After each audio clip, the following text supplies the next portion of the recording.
of the Harry Potter movies, but now she's moving on to a whole new career. It's the wonderful Emma Watson.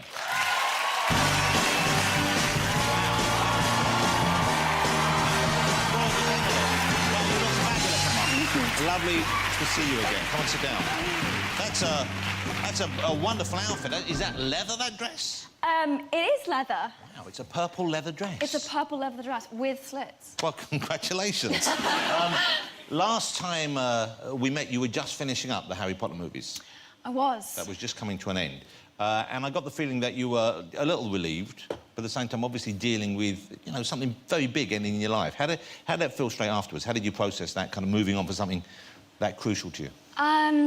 Gosh, I guess it just took time, and I am still very much in touch with everyone that I worked with. Everyone really genuinely got on well, didn't they, on this? They did, and those people are very much still a part of my life now, even though we aren't working together, so I think that really helped. I spoke to my son earlier, and I said, we've got Emma Watson on the show, and him and his friends are all very excited. I said, what question should I ask? I said, ask her if she ever got off with any of the boys on Harry Potter. If I ever got off?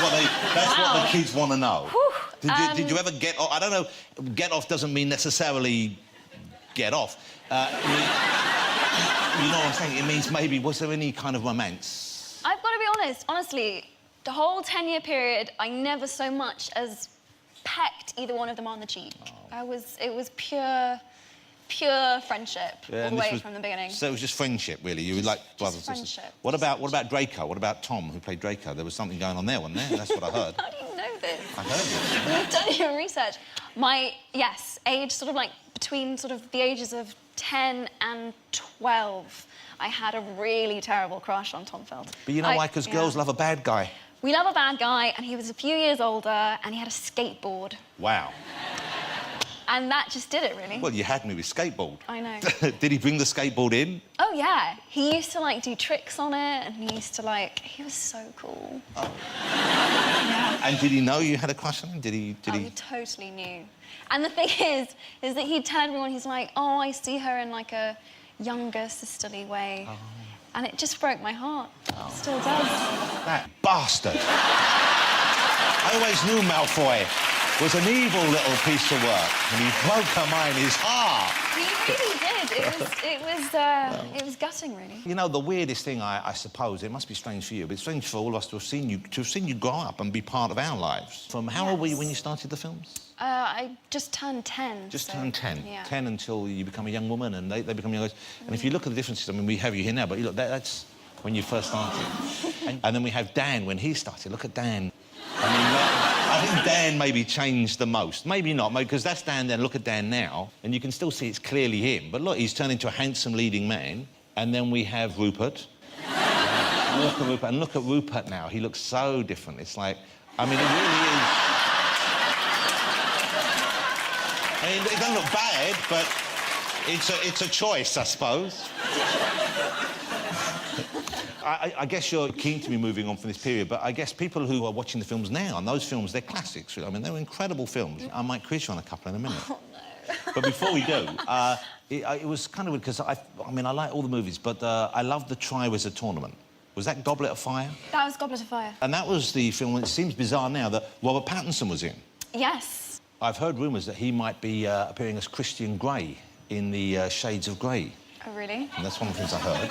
And I read somewhere that you would consider playing Anastasia. I haven't been sent a script or any form of "Are you interested?" from any film people. I don't think they've got to that stage yet, though, so I wouldn't count yourself out just because of that. I mean, if they offered it to you... I mean, have you read the books? No, I haven't, but... What? I bet you have. It's so funny. I was literally just having this conversation 5 minutes ago. I was like, can someone just tell me what happens? Because I don't understand what all of the fuss is about. And now she gave me a short synopsis. Who did? My makeup artist. OK. And, She looks the sort. I saw her. She looks the sort. Jack, you must have read it. I've got nowhere near it. I feel sorry for people who have to go to that much trouble to get their rocks off, frankly. You really are a little ray of sunshine, aren't you? Gwen, have you flicked through them? I have not, no. Yeah, I bet you have. Dynamo. I've not read them. He's read page 228. There's enough for him. How is it for you being a grown-up young woman now with the fact that you were a child star? Because often people wonder about whether that's an easy transition to make. You want to know if I'm f***ed up? I don't think you are, but no, I just wonder whether you have to deal with other people's perceptions of you based on you being a child. And obviously you like doing it as a kid, but to an extent, I guess, the decision's made by other people as well. Yes. You know, your parents have to be happy that you're doing it to enable you to do it and so on. And so I guess there must have been a time as an adult where you thought, OK, that indeed is what I want to carry on doing. Would there have been a particular time when that clicked into place? Well, I took a year or two off to go to university, and I got sent the script for this film called The Perks of Being a Wallflower. Which is the new movie, which is down the there. one I've just... And it was quite a famous book. I mean, it was a very well thought of book, wasn't it? Yes. I didn't know this at the time, but, I mean, practically all my friends at college had read it, and there's kind of this very intense cult following for the people who really love it. Anyway, so I got sent the script, and I was really intrigued by it because it felt incredibly honest and sort of like the only thing I'd read that actually felt like it had anything to do with my own adolescent experience and the experience that I know a lot of my friends had. And so I said I would meet with Stephen, who wrote the book and who also directed it. And it's really funny because I didn't really know if I believed in myself yet as an actress outside of the role of Hermione, which I knew I could do, and I did for a long time, but I didn't really know if I had other people in me or not. So I just sort of like needed someone to sort of come along and be like, no, you can do this. You can do this. And that was Steve. Well, you can do it, and it's you yeah, know. It turns out that I can, which is great. That's a lovely. I don't think anyone doubted that. Yeah, well, thank you. And it was nice to do something really different. I did an American accent. Well, it's very different because it's also kind of low budget, it's small, it's very personal, and it's very much about kind of complex, you know, human problems and emotions, of course. Are you filming at the moment in Iceland? Is that where you've come back from? I just came back from Reykjavik. So you're filming in Reykjavik. This is with Russell Crowe. It is you just indeed. mentioned. How are you getting on with Russell? He's great. He's super, super great. I was super intimidated at first, but he's kind of a big teddy bear. He's like, nice. And how do you, I guess, is there a lot to do in Iceland in the evenings in Reykjavik, or is it... Beautiful, beautiful landscapes and, like, amazing place to be, and I'm so glad that I went. But after, like, the second week in, Ross was like, what are you doing this afternoon? I was like, nothing really. And he said, well, what you should do is come to the gym with me. And I was like, okay. And with like 10 minutes in, he's got me like bench pressing stuff, and it was awful. And I was trying really hard to be like, I was like, yeah, I can do this. I can bench press. And I thought I was going to strangle myself because when the weight comes down like this and you're like trapped behind it, I just felt like the girliest, weediest, most pathetic. This is Russell, he sees you as a bit of a project, does he? He wants to bulk you up, or what is he trying to do here?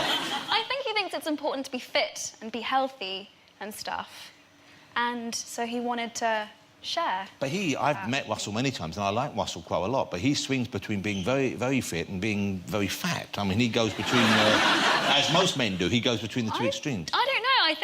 I think he does that for his parts. I think he takes it quite seriously that physically you should get into character for your part. He's a method kind of guy. Yeah, he's serious. You mentioned earlier, and you said you loved the books and you knew a lot about Harry Potter. Okay.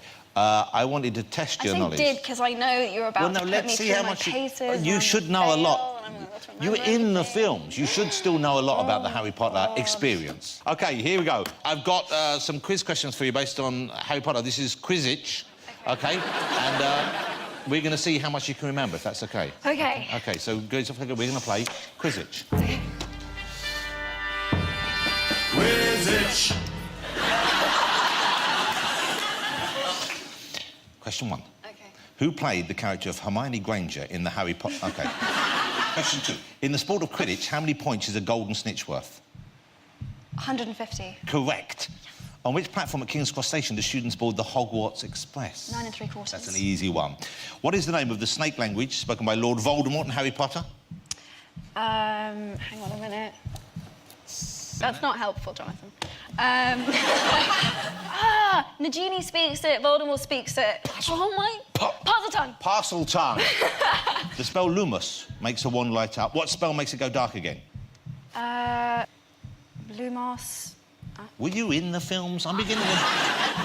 Nox. I never heard anyone say that in the film, though. What's the name of Neville Longbottom's father? You've got to be joking.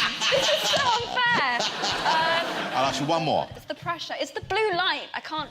Yeah? It's too much. What was the name of the three-headed dog that guarded the trapdoor leading to the Philosopher's Stone? Fluffy. Fluffy! There you go. You did really well. That was perhaps unkind. It's a thrill to have you on the show because you've grown up. It might have been difficult circumstances for some, but you've grown up in the public eye, and that can't be easy. And you've turned into such a smart and capable and beautiful young woman, isn't she, ladies and gentlemen? Just such a joy to have you here. And you played along with everything here, so thank you so much. But I still find it so strange because I remember I was doing various film-related things, and I think I interviewed you and the other guys for every press junket. Yeah, you did. And I don't have a clip of me interviewing you on this one, but I just thought, just amazed. This is, I think, the very first press junket Oh, no! that you and Daniel and Rupert did, and it's just so cute, it's so sweet. So I'm going to inflict this one last thing on you before we let you go. Horrible. Have a look at... No, you'll love it. Look at this. Well, so far it's sort of turned things upside down. I don't know, I've never had anything happen to me like this before. I've never done anything. And it's just going to be so amazing to see how things are done. Hadn't done a day's filming yet, had you? That's so sweet.